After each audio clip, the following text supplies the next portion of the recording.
bien de cette grande équipe technique de Vision Plus, Dodi Enfant gâté à la prise de vie, Hilaire Clark, Nyoka, Miranda à la réalisation. Un grand merci à Bella Digang, un grand merci au président de IJWC, Union des journalistes du web, le président Raphaël Walokoka qui nous assiste aujourd'hui.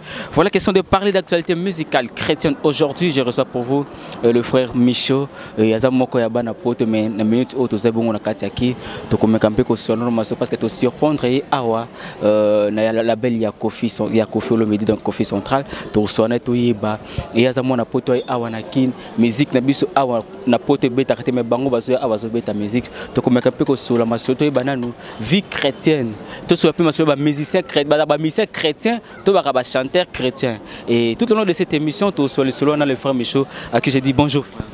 Bonjour, na salué de Cognon sur Congo Vision. Vision Plus, voilà na frère Michono aspect spirituel. Bopé tout nanzo topé na molimo, artiste gospel international. Vraiment. Frère Michono aspect spirituel, bopé tout nanzo topé na molimo, artiste gospel international. Vraiment. Bonne santé, femme. Santé par la grâce de Dieu, nous sommes donc santé bien. J'ai donc l'impression de dire le kumuto comment koué la ngona nzambe na biso batamokili. Te nzambe le kumu nyoso eza nzambe. Créons l'homme à notre image. Donc tant nzambe avec créons l'homme à notre na na image nzambe. Donc il faut na mikumisa. Pour na za na image nzambe. Donc son na mikumisi ezo le kumu ezo pas nzambe. Mais aimez-vous les uns les autres comme je vous ai aimé. Nami kumisa na motema ya bolingo. Mais akoyok sa baninga pas cité. Mais Bible Baki, il avait ni beauté ni éclat pour attirer. Mais aujourd'hui nous remarquons que surtout Bino Tobenga Bino ba éminent homme dédié. Beaucoup plus que le se faire éclat plus que le attirer batu na ba coutrement na Bino même na ba façon de parler na Bino na éviter nyonso nzaka pour na honorer nzambe te za façon mosusu le comme évangile auprès ya bana nzambe. Te nzambe azota la coutrement te. C'est que Dieu nous demande, aimez-vous les uns les autres, comme je vous ai aimé. Et la mbelo belo te na rolata na tombola, na rolata chinois, na rolata logo panzambe, et logo c'est très important le cœur. Yango ba vi le cœur de l'homme ça déjà et ala makamama be eza makamama lam. Accoutrement et l'obéli, l'apparence est trompeuse. Apparence nanga et ana ngo trompeuse. Oko mona frère moi azolo balko sango mais ekobiste escroc. Mais nous avons escroc mais escroqué. Mais c'est très important pour nous mettre ça comme malam. Linga moninga nenge ozaku milinga yomoko. Voilà frère Michaud, pensez-vous que ça ozalaka Nathan oyo yeso bandana ko œuvre na CMO oyo et que lelo ovandi moni frère moko boye ayembela kanzambe az évangéliste et asa bien ba façon tamsus oyo lati oyo. Pensez-vous que okumisa nzambe à travers cette personne que vous voyez? Oui, oui, pourquoi pas? Pourquoi pas? Balobi, oh, nyonso ezalaki, il n'y a rien de nouveau sur la terre. Oh, nyonso tozomona ezalaki. Omoni, on peut exemple moko, omoni bagoudir. Balata en époque moko. Omonaka ezongi nango. Donc il n'y a rien de nouveau sur la terre. C'est la Bible qui dit ça. Donc, tant qu'on peut aller sur accoutrement parce que au moins les juifs ils ont identifié la tribu selon l'accoutrement na bango ils ont identifié les principaux sacrificateurs na accoutrement na bango ils ont identifié les scribes na accoutrement na bango donc les principaux sacrificateurs balaki na lolenge bazolata ba scribe pe balaki na lolenge bazolata Jésus Christ pe balaki na lolenge bazolata donc natang wana pa accoutrement alaki mais cela ne nous amène pas na bazel moko moi que non voilà ngana la taka bien et ngana za parmi tam sous parce que le yango to comment qu'on vit au jour d'aujourd'hui au monde ba musicien chrétien ba comment pe kuluka comme na façon moko boy que non ngana la taka bien na za propre moi na za faux za ba comme do ko étouffer même ata ozaki oyo biso ba chrétien zona pour ça ko yoka na nzela na bango. Bon, on a évité moi l'ensemble la taka bien. Bon, au monde dans le bika c'est très important. Ezali amour. Net ngai avant ne pas nzambe, nazalaki déjà kolata bien. Avant ne pas nzambe, nazalaki saper. non nazali dia mutu na lataka tango nzamba benga na ya ndenge lolenge nazali yango na ya lolenge nazali na ko comprendre le plus important c'est moi, c'est l'amour de servir Dieu, de prêcher la parole, de ramener les enfants de Dieu dans le royaume des cieux. Ouais, c'est plus important, je parle de moi. Nzamba benga lolenge nazali. Ramener les gens. La Bible nous dit que elenge sepela na kibolenge na yo, mais yeba ko koleka na jugement. Moi je suis en train ya ko sepela na kibolenge na nga. Mais nazo ba ke na suka na ngono koleka na jugement. Na bolenge na nga nazui il faut na lata selon Bible vient à contemplez-vous de votre solde. Donc ils sont nazui ezande na lobarati. Ezana batumsunga na latiboy. Et on a battu la tape va plus 12 000. Il y a 20 000, 30 000. Moutouna moutou. Il y a un lobaga toujours que ce qui au niveau lata, il y a tombola, lata na tombola. Au niveau lata chinois, lata na chinois. Au niveau lata, mais contemplez-vous de votre sol. Kolula, te popi lobi, kolula eloko ya motote. Yo talaka oneti nga na lata ka selon makoki nanga. Mais so ina monyo lati blouson ya 30 000 na kolula te parce que ça makoki nanga te. Ceux qui n'ont monio aux autres tambola na nino Aston Martin aux autres tambola lula parce que on est voiture les plus chers du monde Aston Martin pour na Congo bakanitsaka ba Ferrari bakanitsaka ba Lamborghini tout ça voiture le Aston Martin voiture les plus chères du monde et l'équipe ba Ferrari et l'équipe ba Lamborghini à tous autres tambola na Ferrari ngana autres tambola Mitsubishi na kolula ya yote na contempler la solde nanga le plus important penza pour na biso ka to sepela nazo sepane yo pe sepela na mena oyo yo za kozwa kolula te po bilobi kolula eloko motote ko sala po bosonité ko zwa mwasi ya motote ko yibate ko buka lokuta te mena nyonso ane suika bolingo.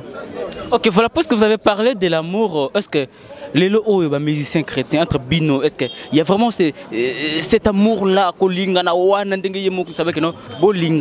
est-ce que parmi vous les chanteurs chrétiens, est-ce qu'il y a vraiment cet amour, on sent vraiment que vous avez bolingo entre bino?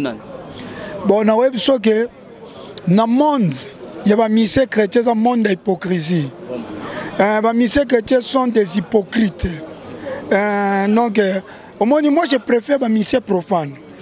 Tant les musiciens profanes, ceux qui ont JB, ils ont été na Weranson. Moi qui m'ont dit JB na Wera, ils ont été. Ceux qui ont Kofi Olomide, to papa mbata ngazaki vivant, Kofi bazo kanate na papa mbato na emenea, tokoye ba ke Kofi na papa mbazo yo kanate. Mais na musicien chrétien, ceux qui ont que musicien chrétien intel, na intel ba yo kanate. Mais so ba kuta na miso batu, ba sali semblant lokwa ba yo kana. Moi j'appelle ça l'hypocrisie. Or que Dieu n'aime pas les hypocrites. Nzambe kuta telemela ba hypocrite mabe. So inga na yo kana noter. Mais qu'est-ce que fait ces chaïs? C'est dû à quoi? Parce que Bino Boza pas chrétien, mais c'est dû à quoi qu'on a un tiraillement entre Bino? Bon, au monde, en tout cas, on a un conflit dans le conflit. Premièrement. Mais tant que nous avons un conflit, on dit que nous avons Patrice Boyokanate. Patrice, tu as un conflit. Moi, je n'ai pas la vérité. Moi je dis toujours la vérité. C'est la vérité, frère Patrice. Non, na Congo c'est la vérité. Vérité na Congo c'est le rôle injure. Vous comprenez? Ceux qui na lobby net non lobby frère Patrice, n'a pas exemple. Frère Patrice a formé musicien na Congo. Yanzambi, oyo yebi. La vérité lobby là est secondaire ngo. Pour lobby conflit. Je dis la vérité. Vérité ça qu'on finit na ça la conflit c'est mon grand frère, c'est mon aîné. Maintenant on a lobby que frère Patrice a formé musicien ni na Congo oyo yebi. Allez mon l'autre a formé. Momba a formé. Même c'est leur bon na okakuta format. Si frère Patrice a formé nan. Tant qu'il y a un musicien frère Patrice, oyo yebi frère Patrice, les lois sont azati to no toute la tolo o musicien frère Patrice. Mais ce totali Ozui, allez Moloto, Franck Moulaja, allez Moloto a formé de Franck Moulaja, Ripapa, Toms, Abimisi plein. Oyena Charles Mumbaya, Missenyo sont tout, bazana top lelo ba Lor Mbongo ba Marie Misambu. On peut dire que donc Frère Patrice est égoïste. Donc moi je n'ai pas dit égoïste, j'ai dit que Frère Patrice n'a pas formé. Abimise Misete, Waneza Yonga na évité si c'est il faut que nous tournions Frère Patrice, Frère Michel Nogalobaïke, yo formé, mais pourquoi yo formaté? Frère Patrice va bien, as égoïste, yemo lobinga lobité, ou bien à formaté parce qu'elle n'a pas partager le leadership. Bon, un exemple, mais c'est à toi d'aller demander à Frère Patrice que pourquoi tu n'as pas formé. Parce que tu as pas formé. Tu as mission Frère Patrice Oyebi. Attends, tu as santé. Frère Patrice m'a formé comme Mamester. Mamester beta mulolo, c'est tout. Il y a un moment où tu as mon arake, ceux qui n'ont lobby bongo, n'a pas conflit avec Frère Patrice. Non, c'est mon grand frère, c'est mon ennemi. N'a pas respecté, n'a pas respect et belé. Ceux qui Frère Patrice, ça a besoin d'un peu de beauté, n'a pas mutu. Voilà, c'est le frère Michaud. Donc, la question de parler d'actualité musicale chrétienne de notre pays. Et nous les recevons tout au long de cette émission. Je dis encore merci. Nabela Dinganga, maman Elisa Pedro, mon oncle banque, maman sociale. Un grand merci. Ami à Union des journalistes du web. Un grand merci à Yves. Ipa, Nazo assisté sur le lot. En tout cas, un grand merci. Nabatounia sur la scotché pour l'Orlanda. Jeffer, Mikwete, les Phoenix. J'ai reçu pour vous le frère Michaud Manouk. Avant de mettre un Michel Noka, avant de mettre un homme solo, avant de mettre un homme solo, il y a aspect spirituel. Pour ça, le Yesu, sort au nom de Jésus, sort au nom de Gégé. Manoka, ce n'est pas Michel Noka. Gégé, ce n'est pas Jésus. Donc il faut bien préciser. Oh, oh. Jésus, c'est pas Gégé. Gégé, c'est autre chose. Manoka, c'est pas Michel Noka. Ah, c'est Gégé. Oh, mais Gégé, tout le monde a écouté. Hein? Même lui-même, le pasteur a écouté Gégé. Quel pasteur? Le pasteur Moïse, lui-même, il a écouté Gégé. C'est pas moi, tout le monde. Non, non. Dire que non, il a écouté, dire que non, il a chanté, c'est différent. Bon, donc... il a chanté. Mais il a chanté quand il écoute ses œuvres. Est-ce que c'est Jésus ou c'est Gégé? Point d'interrogation. Voilà, aujourd'hui, frère Michaud, qu'est-ce qui fait la source de votre inspiration? Inspiration de Bino, chanteur chrétien. Et comment Nini, et Zaranani, au fait. Et comment Nani? Inspiration, Banzemo. Bon, mon problème inspiration. L'inspiration, c'est l'intelligence. L'inspiration, c'est la sagesse. Bamzou, l'inspiration. Et ça, l'inspiration est au type d'Anzambi. Omoni, Moussoupe inspiration et où mailler le Penzamba Pessimutu. Aux hommes, Boigna Penzamba Pessimutu, c'est l'inspiration aussi. Ce qu'on a Banzembo, Bamsouba l'inspiration et où Tinanzambe, Moussoupe Boigna Onzamba Pessie, a commis Penzembo. Il y a un babengaka, auteur. Compositeur, arrangeur, même la musique en Zambie, il y en a. Au moins, on a Moussoussou, Azakaka, n'a habité au Congo, parce que l'habitude au Congo, de se faire miner, tout ça qui n'a pas d'Amérique, dans le monde gospel, au terme de la quelques Franklin. Aujourd'hui, Thaï Tibet, musicien au Kangi monde Mikolo, na gospel. Banze Moussouba au Komilae. Mais au moins, on a Sidi, on a commis auteur, mais il chante pour la gloire de Dieu. Azo tombola koma nzambe na ndenga niveau likolo. Nulle part tout monde bino nyonso que on comme ndeba comme auteur compositeur comme soit comme on peut inspiré par auteur Jésus-Christ au monde nulle part en tout cas nulle part. Non déjà nulle part. C'est bon. Ataba tchete le roi de Jésus gospel ba bika l'inspiration et où tu pas nzambe. Inspiration tu pas nzambe mais dans le domaine bino les seuls noms il faut faire trôner. Et ça a combo ana. Pourquoi? L'important c'est ça le contenu. Oh mutoyembi. Ato comité mais le contenu. Yango eza ko bongo la mité mabatu. Ata na komina CD. Et le bien le côté ça na ngo CD ba boire en mais l'art etikali net au mona lelo ke Bible etikala. Bible eza ma commis au livre saint et etikala de génération tout passera mais la parole de Dieu ne passera jamais. Et où tu as des critiques, donc, nous avons lobby que, comment, et ça, pour nous, c'est un faux débat. Y a-t-il aussi des pasteurs qui vous inspirent? Pasteur, vous nous notamment, pasteur ou Azan Loko Nzambe? Oui, oui. Azan inspiré dans la Nzambe. Azan touché dans la matière, Azan touché dans la matière, n'est pas Azan inspiré dans la Nzambe, non. S'il faudrait citer quelques noms, 4, 5, 3, autant à Banani. Wapiwana. Naba pasteur. Ya Congo to ya Congo to beta ya Congo. Ah, en tout cas na Congo. Il manque ba pasteur té. Na Congo. En tout cas ngalo bango 99% des pasteurs ici baza ba fort pasteur. Na robeta ka c'était parce que omoni biloko soko to l'église na bango kenda robeta ti. Te na beta na l'église ba pasteur té. Na beta na église ba pasteur té. Te babeng sanga te na beta point. Moi je suis pas mandia. Ba mona bonzambe té tango. Te na za bonzambe ko leka bango. Parce que ce peuple congolais a souffert lelo eza pona ba église. Omoni eloko ane pe sanga moi kanda question tunia.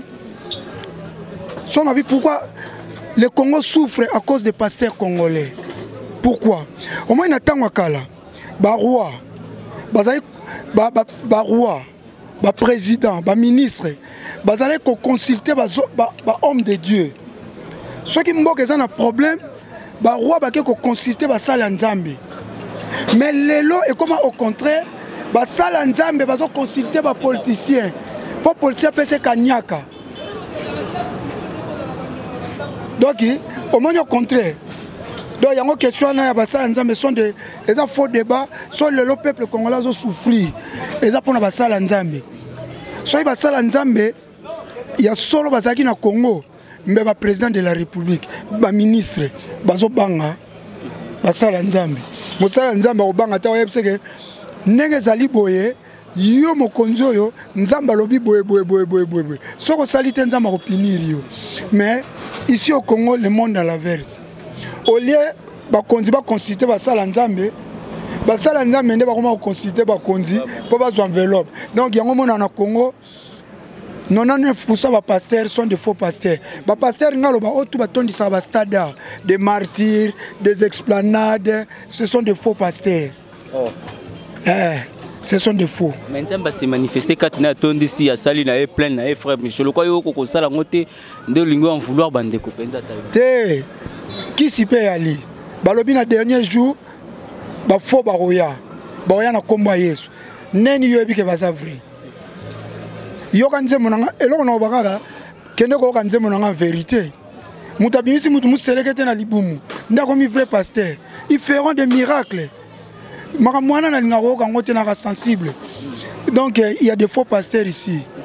Pasteur a sur les aïo kondimana yo na nzambe na yo. C'est tout. Voilà, votre lobby na Congo awa. Pasteur nyo sotondi sa stade. Divers des martyrs, explanades. Pour nous, ce sont des faux pasteurs. Et là, il bosse pour nous, maman, vrai pasteur. Bah, konzi ba bando banga bango. Bah, prophétiser pour n'amboka oyo. Pour ça alternance. Bah, ya ba prophète ba loba. Et là, on y négoleka. Mais je suis un peu masolo ya ukota kama politique mingi ou tout chaque partout aux alaka combattant. Bino ba combattant bozo boya musique na biso beta ko mais yo zo ya awa ozo beta musique ba concert poani. Poza combattant que nous intouchable. Ngana za combattant na za activiste. Activiste comme Chebea. Activiste des droits de l'homme, des droits des Congolais. Moi je suis pas combattant, je suis activiste. Je combats pour les combattants, pour le peuple congolais. Oui, Chebea. Donc ngana zali biso za ba descendant Chebea. Il y a un temps où on va passer, mais moi je pense que le peuple a souffert. Biso na posa peuple a souffert. Ah oui, au beta na kimi et puis aussi sozongi na yo poto mais biso so to beta kuna o lakisi ki activiste na. Tengai omoni le problème ko pesa combattant fautité. Combattant aza ko reprocher artiste congolais, baza ko linga ko dénoncer mal te. Tant to ba ko dénoncer mal eza ko fingate. Ils ont injurié, mais dénoncer le mal. Qui ça c'est tondi ba poubelle, chanter. Qui ça ça nzele koufi, dénoncer le mal, balubi le mal qu'on injurié. Injure, ils ont malamuté. Mais le bas vérité, et là ba combattant, ba lingi ba artiste ba ça là, ba dénoncer le mal. C'est ça. Ok, voilà frère Michel, puisque tu as cité, dans le cité avant de côté sikona, tu bêta sikoyo, ma solo actualité no avanakin. Avant de côté on a l'ingo salon moi, attends moi refrain mon comme que et puis to bêtise comme ça on a eu tous les programmes et frère Michel Nyoso. Le temps pour moi de dire un grand merci na bato Nyoso balona biso sur le 3W Vision Plus TV. Mon caméraman, notre caméraman Dodi Enfant Gâté, et tiens remercier dire un grand merci à maman Mawete Pedro, la grande dame Mi Mawetu, maman Elisa Pedro Monoko Banque, maman Nabiso, salon Bercy à Londres chez Jackson Mangala, le bel homme Guy Semakala, Aïcha Gandhi, la beauté indienne, l'impresario Claude Ndomba, c'est de la part de Dodi Enfant Gâté. Frère Michaud, au salle biso mo loko mo repito beti sikoyo. Ngakuna lingaki olonga kutu ba espèce souveni na ba personne les disciplinaires du Christ. Te aspect spirituel vous peut ton nzoto pe na molim. Eh ba papa bondimi soki to bondeli Jésus ko sala to koma ba Kristu to tika masumu to landa Yesu ngolu akokitisa lelo kaka. Frère Michaud, tu beta non nakin awezani orchestre groupe d'accompagnement to au beta ka yo moko na podium. Te bonga orchestre nanga migolo 100% Nzambe Nzambe na Nzambe orchestre ali 100% Nzambe ezali to betaka na misakala na kota générique so ba misele lo ba olia ba mbongo ba sombi ba ndaku ba mituka j'ai contribué beaucoup na musique gospel na kota générique na sake ba misele ba komosa ba clip à danger pour kala ba sa ba clip na ba sa ba nzete na ko longola bango force il faut misele chrétien sa ba clip ya kitoko misala tara bien tout ça na kota générique so il lo ga générique ngam na kotsango tamsu yo yebite mais nazo apprendre yo ngam na kotsango yamba mi secrétaire ba betango. Quand on parle de générique ils ont coach animateur ozu atalaku tutu kaluji coach na musique nzambe inspiration na zo kyango révélation na nzamba pesa nga pour na zo ko taba américain parce que so aux États-Unis ils ont ba groupe gospel gangster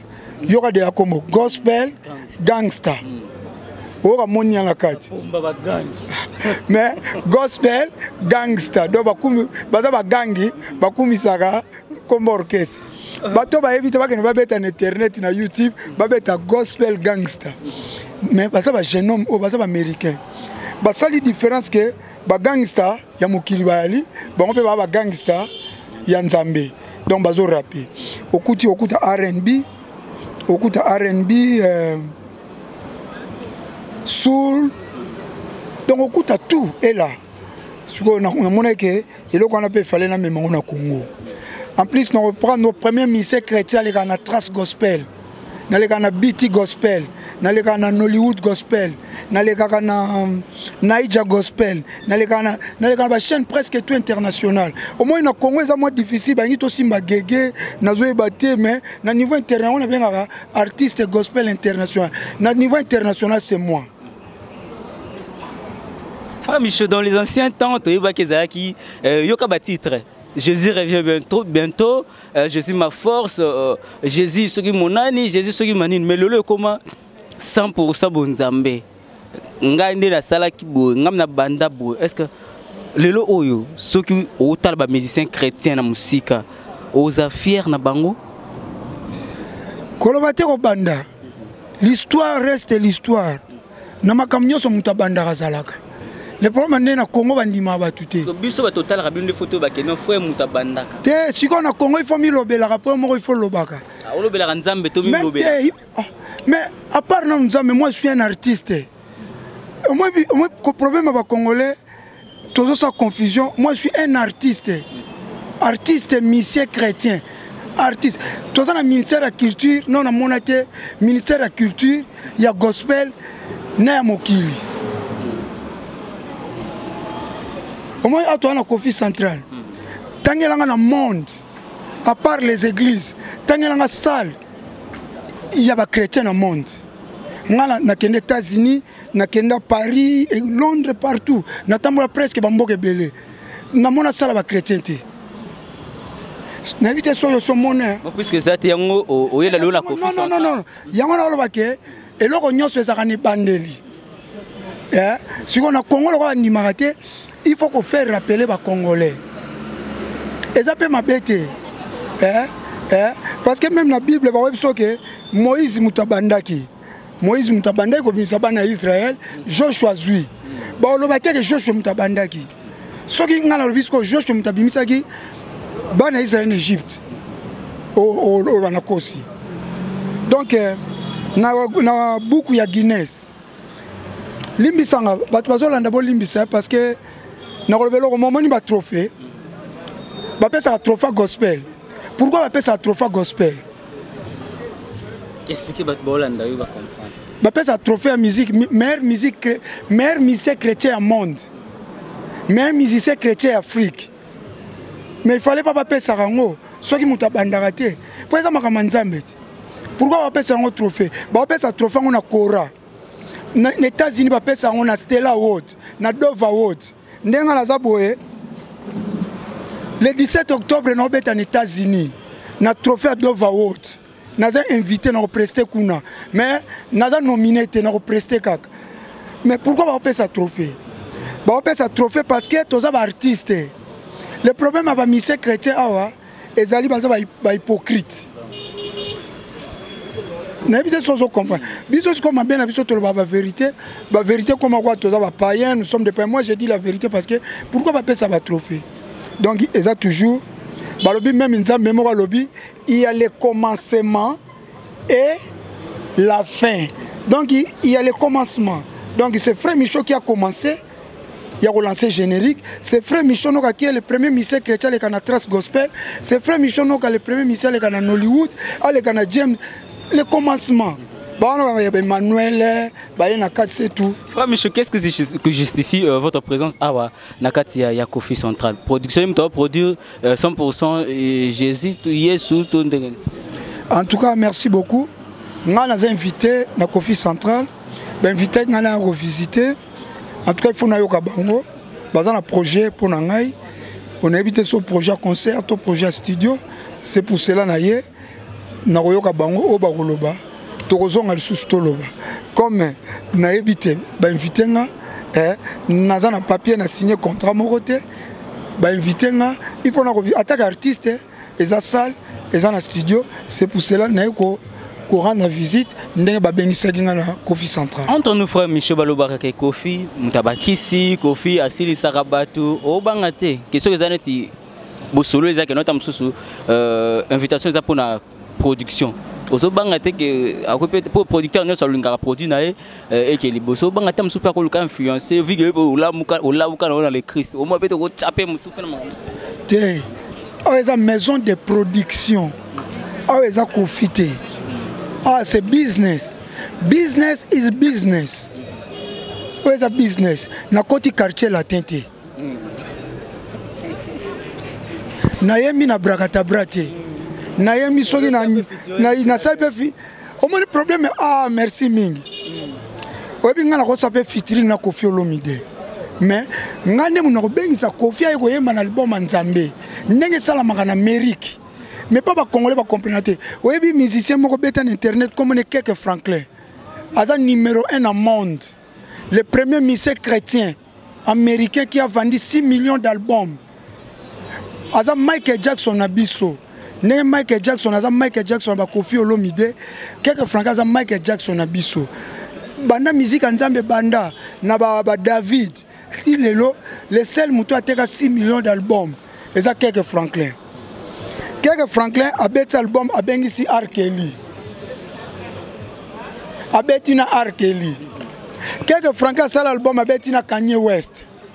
Mais na Amérique batu balobite. Mais en Congo, ma bende soit dans la côte quartier latin, dans la côte quartier latin. Il fallait que tout le monde pour remplacer. Té, au moninga, na aspect na botama nango. De na bosona na botama nango zaneti, na classe to là dans noir et blanc, bleu blanc. Il y a une uniforme bleu blanc n'engé flashak. Ne pas besoin de chiki bleu blanc. Donc Congolais ont un aspect. Et le réseau sans Congolais manque de moyens. Congolais ont mutalingi bopeto, Congolais ont mutalingi alia bien, ala la bien, ala ta bien, Congolais nyon surtout. Si 100% va Congolais ont mutabopeto.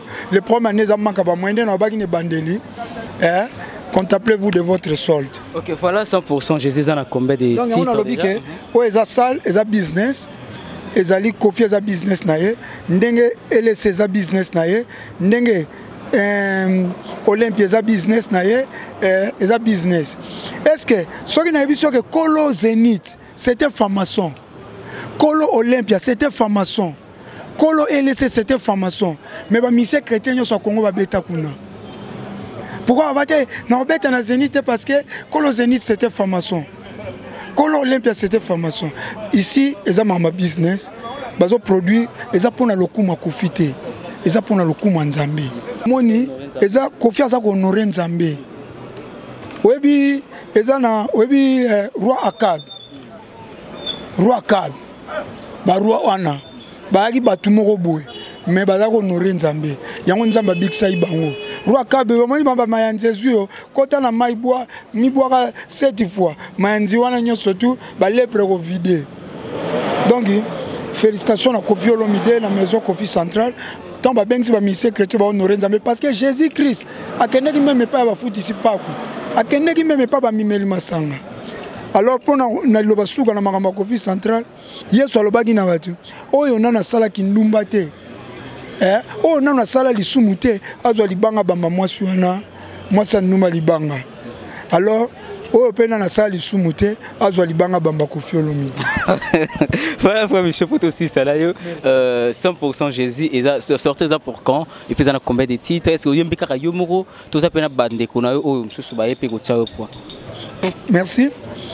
100% Nzambe ezali disque oyo et bimi meilleur disque chrétien Afrique centrale. Tara non no beta en États-Unis d'Amérique. Au moins ils ont beta musu ba beta pas ba congolais. Congolais bengi so beta mais non beta pas ya ba américain. Je non représenter Congo na Dove Award. C'est la fierté. Meilleur générique Afrique centrale. Ils ont dit que c'est bima et ça le succès nango. Pour le moment tous ont préparé clip à Sika cette fois-ci. Merci. Cette fois-ci c'est un générique moko. Générique, 100% Zalina, ils ont maxi single, ne balwa na Congo, ils ont 4 titres. Oh, tout ça, on a eu la clip à cette fois-ci. Ok, voilà, merci beaucoup, frère Michel. Tu connais Souka. Donc, au téléma comme ça, dernier message, nous lançons au téléma comme ça, nous on a vu sur la vision plus et il va comprendre que non, aspect aspect spirituel. Et là, on a besoin de monter Marak. Parce que sur quelle place nous avons à Londres, nous avons boxeur, nous avons besoin d'informations. Ban à Londres, tu vas pour nous bouger le coutate, champion de Londres, champion Fingham Park, naza welter. Abo benga welter, n'anglais to benga welterweight. Na tika box kala. Na swanate, na bundate, na Fingham mutute, na zope monsa mutute. Donc na mutoyo, naza nanga parfait. C'est Jésus-Christ qui est parfait. Mais naza mutumalamu. Na mikumi mais so aucun jour à Londres, autant musi micro. Bon, il faut que ce type là c'est un bon type. Mais Kolanda l'apparence est trompée quoi. Ngana un aspect spirituel bopeto na nzoto pe na molimo. Na forma ba sapera minene, le roi ba Boliston Noka, ba Desa pa Tornade, ba Ricardo Pembele, ba Gili Bilolo, ba Fait Dévorant, ngaza petit frère, ya Brice Pangi. Tant au bête formé, Brice a beti nga pe na beti. Naza ba master ba Daniko, Mava, ba kwa fila ba Etos Bakala ba Papi Nimi ba John Kamba donc nga pe na formé ba sapena formé ba Richard Botuli mais tant nzamba benginga na changer moi muke na changer moi muke quoi mais bikaka bala nzambe yo maladie ba retenir bala nzambe la c'est l'or très important ça to banga nzambe to tala biemate tous en crainte ensemble, le plus important est l'amour. Aimez-vous les uns les autres comme je vous ai aimé. L'apparence est trompeuse. N'a comme ça que l'ambati. N'a comme ça de comment est. Eh, tu tombes les co. Fais des vorants. Y'a pour aller moi. Na meli moi ba ice cream. Bête non. Eh, tu tombes comme un. Eh, tu tombes les comme un nani. Yeah. Otomoli kombo ya Yesu likolo ya bako michonoka ya tombola kombo ya Jésus Christ otomoli kombo ya Yesu likolo ya bakombo nyonso tokosenga na Nzambe papa akitizela biso mapamboli merci l'église bakoteya biso totombolaka kombo Nzambe so naza lelo michonoka pona tombola kombo Nzambe so na famille nanga eza posé pour na kombo Nzambe batu bazo juger na apparence mais l'apparence je dis toujours est trompeuse na penda mosala Nzamba solo so za na problème obengi nga na bondeli pona yo okozwa solution. Moi si nanga za maman pasteur. Omoni Margot Langu, moi na vie tchare fake ça maman patoana moi si nanga na kin. Il fallait que ne salle interview aza maman pasteur. Moi na ngai ana 22 ans aza évangéliste ya moi si ateyaka. Moi na ngai mobali azali abetaka sainté na église aza na 11 ans. Moi na ngai moi si aza na 13 ans abetaka guitare basse na église. Moi na ngai mobali abetaka drum na église. Na ndaku na ngai nyonso ba na ngai tout baza ba évangéliste bateyaka liloba nzambe. Moi na 11 ans. Moi na ngai 11 ans mai ko ateyaka liloba nzambe. Oya 13 akeri satya liloba nzambe presi atya liloba nzambe yana bango derby na loba kutu aleki même na mamolangi onction mamolangi je te salue maman. OK, voilà, et voilà, c'était là le premier show. Donc question de parler d'actualité musicale chrétienne yamboka na biso to yambaki to solo boyo ki monda lobi en tout cas to loba susu ni to sa nini bino monde bo jeje wap bat bo yembela nzambe ndenga solo wap bat bo yembela nzambe pona mbongo. Un grand merci na batunyo so ndola na biso sur le 3W Vision Plus TV, tout ça on a qu'à pour nous conformer bino, pour nous ça à Moussala. Un grand merci de la part des Dodi enfants gâtés, maman Maouet et Pedro, la grande dame Mi Maouet, tout maman Elisa Pedro Monoko Bank, voilà maman Nabiso, salon Bercy à Londres chez Jackson Mangala, le bel homme Guy Semakala, Aïcha Gandhi, la beauté indienne de la part des Dodi enfants gâtés, sans oublier l'impresseur Claude Ndomba, c'est Dodi enfants gâtés vous salue. Quant à moi je ferme mes les Phoenix, je vous dis merci et restez toujours connectés dans 3W Vision Plus TV, vous a jamais dessus. Yom Tolan Nabisozano abonné, s'abonner, pour vous informer en temps réel. D'ici là, portez-vous très bien. On se voit prochainement, toujours sur ce même site, même chaîne, Claps.